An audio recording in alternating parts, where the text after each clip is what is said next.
कहानी की शुरुआत एक घने और अंधेरे जंगल से होती है, जहां एक बच्चा किसी अनजान डर से घबराकर जान बचाने के लिए भागता हुआ दिखाई देता है। इसके बाद सीन उसी जंगल से गुजरती एक बस पर आता है।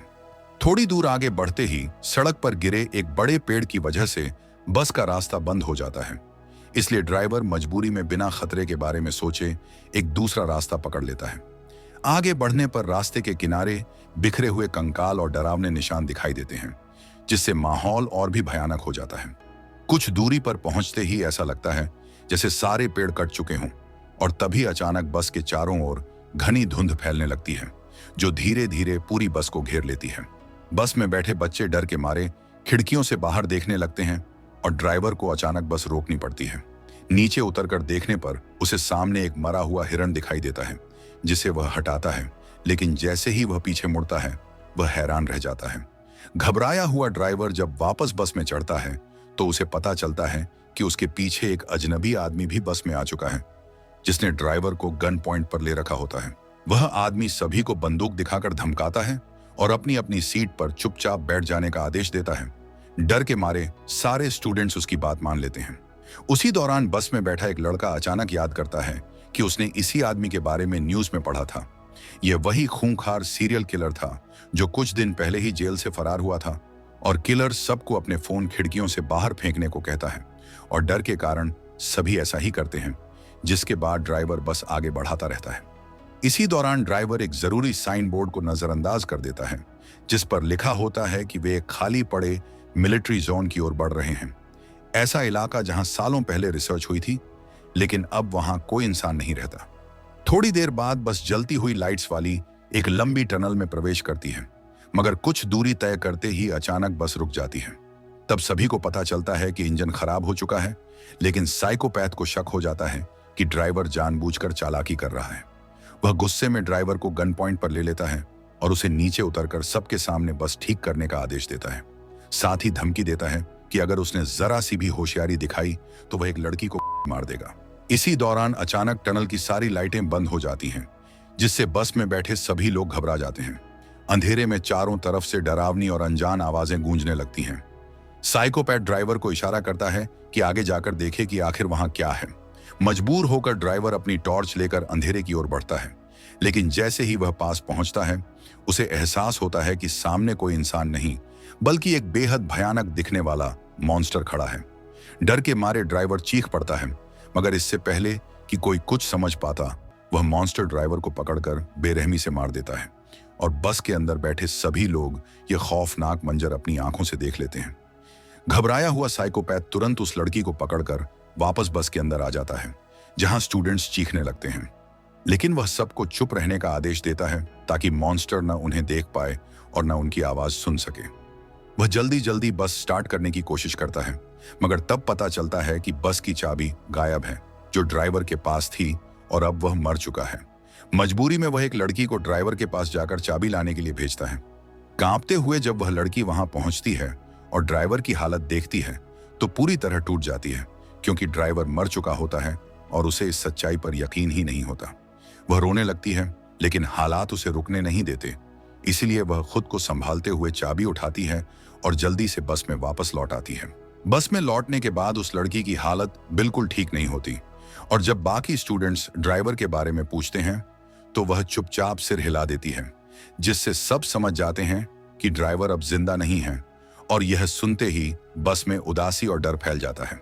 तभी किलर रेगी नाम के लड़के को बस स्टार्ट करने का आदेश देता है, लेकिन बस स्टार्ट नहीं होती, जिस पर वह रेगी को धमकाता है कि अगर बस नहीं चली तो वह सभी को मार देगा। इसी दौरान एक लड़का बिना डरे किलर से बहस करने लगता है, और मौका मिलते ही पीछे से दूसरा लड़का किलर को धक्का दे देता है, जिससे वह नीचे गिर जाता है। गिरते ही रेगी उसके हाथ से गन छीनकर उस पर तान देता है, लेकिन किलर हंसते हुए कहता है कि उसे मारने के लिए हिम्मत चाहिए, जो रेगी में बिल्कुल नहीं है। इससे पहले कि रेगी कुछ कर पाता, तभी बस के बाहर से अजीब आवाजें आने लगती हैं, जिससे सबका ध्यान भटक जाता है और किलर दोबारा गन अपने कब्जे में ले लेता है। अब बस के ऊपर से आने वाली आवाजें और तेज हो जाती हैं, जिससे सभी स्टूडेंट्स बुरी तरह डर जाते हैं।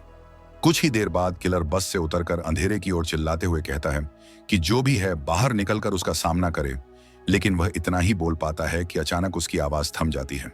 उसके चेहरे पर एक खौफनाक मुस्कान फैल जाती है और अगले ही पल कोई उस पर हमला कर देता है, जिससे उसकी वहीं मौत हो जाती है। यह सब देखकर स्टूडेंट्स बुरी तरह डर जाते हैं, क्योंकि वह क्रिएचर दिखने में बेहद खौफनाक होता है और उसके हाथों में कई तेज नुकीली चीजें होती हैं जो उस आदमी के शरीर में धंसी हुई दिखाई देती हैं।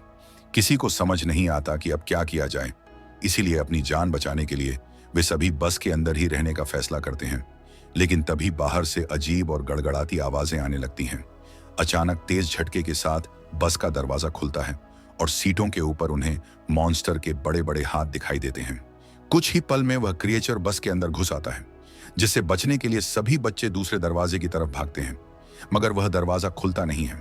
तभी एक लड़के के हाथ में पकड़ी टॉर्च गलती से मॉन्स्टर की ओर पड़ जाती है और वे नोटिस करते हैं कि वह रोशनी से डर रहा है। इसी बात का फायदा उठाकर वे टॉर्च की रोशनी से उसे दूर रखने की कोशिश करते हैं और तभी बस का दरवाजा खुल जाता है। मौका मिलते ही सभी बच्चे रोशनी मॉन्स्टर की तरफ रखते हुए बाहर की ओर भागते हैं और पास ही बने एक बंकर में जाकर छिप जाते हैं। बंकर के अंदर एक कमरा होता है जिसकी दीवार पर पूरे इलाके का नक्शा बना होता है, जिसे देखकर उन्हें पता चलता है कि यह जगह एक पुराना मिलिट्री बेस है। यह समझते ही वे अंदाजा लगाते हैं कि यहाँ कहीं ना कहीं लाइट और कंट्रोल पैनल जरूर होगा। इसलिए वे फैसला करते हैं कि अगर उस मॉन्स्टर से बचकर यहाँ से निकलना है तो सबसे पहले इस मिलिट्री बेस की लाइट को चालू करना ही होगा। मैप देखकर ये सभी मिलकर पूरा प्लान बनाते हैं और सोचने लगते हैं कि आखिर कंट्रोल पैनल कहाँ हो सकता है। नॉलन अपने कुछ साथियों के साथ पावर पॉइंट ढूंढने निकल जाता है, जबकि पीछे बचे तीनों अजीब अजीब तरीकों से समय काटने लगते हैं। थोड़ी देर बाद क्वीनी दोनों लड़कों से कहती है कि उसे वॉशरूम जाना है, लेकिन डर की वजह से वह अकेले नहीं जा पा रही होती, इसीलिए रेगी उसके साथ जाने को तैयार हो जाता है। रास्ते में रेगी मजाक मजाक में उसे परेशान करता रहता है, जिससे क्वीनी नाराज होकर चुप हो जाती है। काफी समय बीत जाने के बाद जब रेगी पीछे मुड़कर देखता है तो उसे पता चलता है कि क्वीनी वहां है ही नहीं। यह देख वह बुरी तरह घबरा जाता है और जोर जोर से उसका नाम लेकर इधर उधर ढूंढने लगता है। तभी उसके दूसरे दोस्त को भी पता चलता है कि क्वीनी गायब है और दोनों उसे खोजते खोजते एक दूसरी जगह पहुंचते हैं, जहां आखिरकार उन्हें क्वीनी दिखाई देती है। लेकिन उनके सामने ही एक भयानक मॉन्स्टर क्वीनी पर झुका हुआ होता है, जो उसे खाने ही वाला होता है। मॉन्स्टर को देखकर क्वीनी की हालत खराब हो जाती है। तभी रेगी आग दिखाकर उसे डिस्ट्रैक्ट करता है, जबकि उसका दोस्त मौके का फायदा उठाकर क्वीनी को वहां से बाहर निकाल लेता है। क्वीनी और उसका दोस्त तेजी से भागकर अपनी जान बचा लेते हैं, लेकिन उन्हें यह एहसास नहीं होता कि रेगी पीछे रह गया है। दरअसल रेगी के हाथ से मशाल नीचे गिरकर पानी में बुझ चुकी होती है और अब वह मॉन्स्टर उस पर हमला करने ही वाला होता है। मॉन्स्टर के मुंह से निकलने वाली अजीब सी लसल सी चीजें रेगी के चेहरे पर गिरने लगती हैं और तभी क्वीनी व उसका दोस्त वहां पहुंचते हैं। रेगी की हालत देखकर दोनों पूरी तरह सन्न रह जाते हैं। वे कुछ कर भी नहीं पाते और इससे पहले कि वह मॉन्स्टर रेगी को खा जाए, अचानक पूरे इलाके में लाइट जल उठती है, जिससे डरकर मॉन्स्टर रेगी को छोड़कर वहां से भाग जाता है। तभी उन्हें समझ आ जाता है कि उनके दोस्तों को आखिरकार पावर हाउस मिल गया है।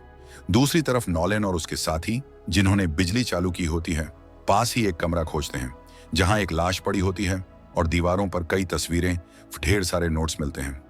उन नोट्स में सिर्फ इसी क्रिएचर के बारे में लिखा होता है, जिससे साफ लगता है कि किसी ने इस मॉन्स्टर पर लंबे समय तक रिसर्च की थी, लेकिन उसे मारने में कामयाब नहीं हो पाया था।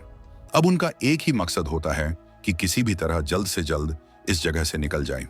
आगे बढ़ते हुए उन्हें दूर से एक अजीब सा साया दिखाई देता है, जिसे देखकर वे डर के मारे अपनी सांस तक रोक लेते हैं।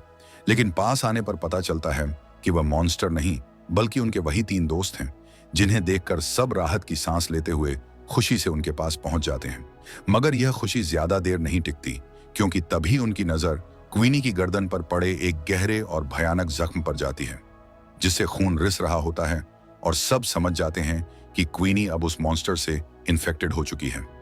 कुछ लोग सुझाव देते हैं कि शायद क्वीनी को साथ नहीं रखना चाहिए, लेकिन आखिरकार सभी फैसला करते हैं कि वे उसे अकेला नहीं छोड़ेंगे। ये सभी फैसला करते हैं कि वे क्वीनी को अपने साथ ही रखेंगे। और अब यह जानने के लिए कि उसके साथ आगे क्या हो सकता है, दोबारा उसी कमरे में लौटते हैं जहां पहले उन्हें मॉन्स्टर से जुड़े नोट्स मिले थे। वहां पड़े ढेर सारे नोट्स में से वे एक नोट उठाकर पढ़ना शुरू करते हैं, जिसमें एक लड़के की कहानी लिखी होती है, जिसे अपनी बहन के साथ नई नई जगहों को एक्सप्लोर करना बहुत पसंद था। इसी तरह घूमते घूमते एक दिन वे दोनों इस मिलिट्री बेस तक पहुंच गए थे। कहानी के मुताबिक वह लड़का मैप को ध्यान से देखने में पीछे रह गया, जबकि उसकी बहन आगे बढ़ती चली गई और अचानक कुछ ऐसा देखकर ठिठक गई मानो उसे अंदर से कोई अजीब चीज दिखाई दी हो। पीछे मौजूद भाई जब उसकी ओर देखता है तब तक बहुत देर हो चुकी होती है और अंदर से सिर्फ चीखने चिल्लाने की आवाजें सुनाई देने लगती हैं। डर के मारे वह लड़का अपनी बहन को बचाने की हिम्मत नहीं जुटा पाता और अपनी जान बचाने के लिए जंगल की ओर भाग निकलता है। यही वही सीन होता है जो हमने कहानी की शुरुआत में देखा था। उस दिन वह बच्चा तो वहां से बचकर निकल गया था, लेकिन यह हादसा उसके दिमाग और दिल में हमेशा के लिए बस गया था, क्योंकि उसे लगता था कि उसकी लापरवाही की वजह से उसकी बहन मारी गई और अब वह उसी चीज से बदला लेना चाहता था जिसने उसकी बहन की जान ली थी। सालों बीत जाने के बाद भी वह आदमी उस मॉन्स्टर के खिलाफ कुछ नहीं कर पाया, लेकिन उसने हार नहीं मानी और उस क्रिएचर पर लगातार रिसर्च करता रहा, उसकी हर आदत और कमजोरी के बारे में जानकारी जुटाता रहा ताकि उसे मारने का सही तरीका निकाल सके। इसी कोशिश में उसने एक खास मशीन तक बना ली थी जिससे वह मॉन्स्टर को खत्म करना चाहता था। लेकिन इससे पहले कि वह अपने प्लान को अंजाम दे पाता, मॉन्स्टर को उसके ठिकाने के बारे में पता चल गया और उसने उस आदमी को ही मार डाला। उसके छोड़े हुए नोट्स पढ़कर बच्चों को यह भी पता चलता है कि यह मॉन्स्टर जिस पर एक बार हमला कर देता है या जिसका खून छक लेता है, उसे वह जिंदा नहीं छोड़ता और अब क्वीनी सबसे बड़े खतरे में है। यह जानकर सभी फैसला करते हैं कि वे क्वीनी को बचाने के लिए लड़ेंगे और उस आदमी का अधूरा काम पूरा करेंगे। वे उसी मशीन को पूरी तरह तैयार करके उस मॉन्स्टर को मारने का प्लान बनाते हैं।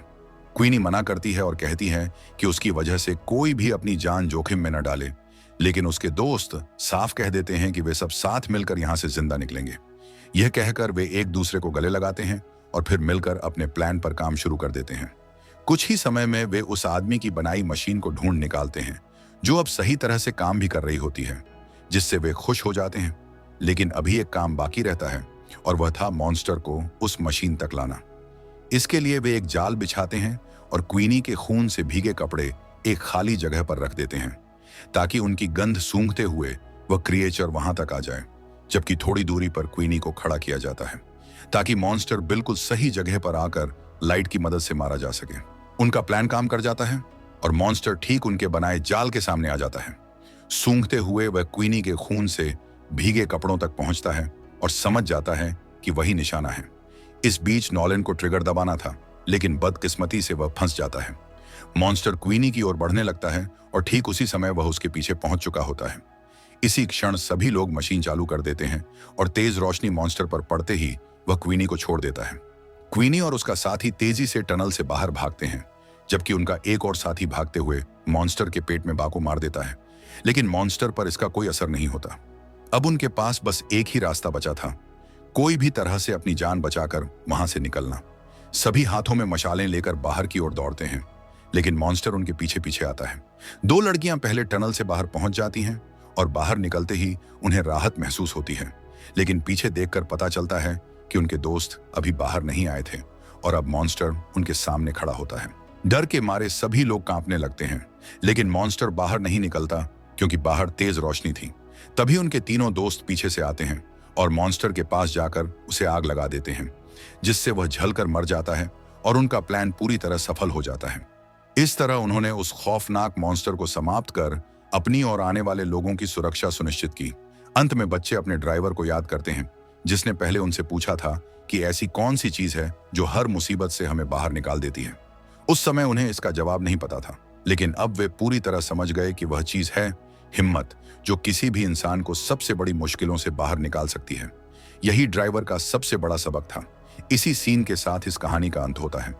अगली कहानी आप किस मूवी पर सुनना चाहते हैं, इसे आप नीचे कमेंट्स में बता सकते हैं। अगर आपको यह कहानी पसंद आई हो तो वीडियो को लाइक और चैनल को सब्सक्राइब करें।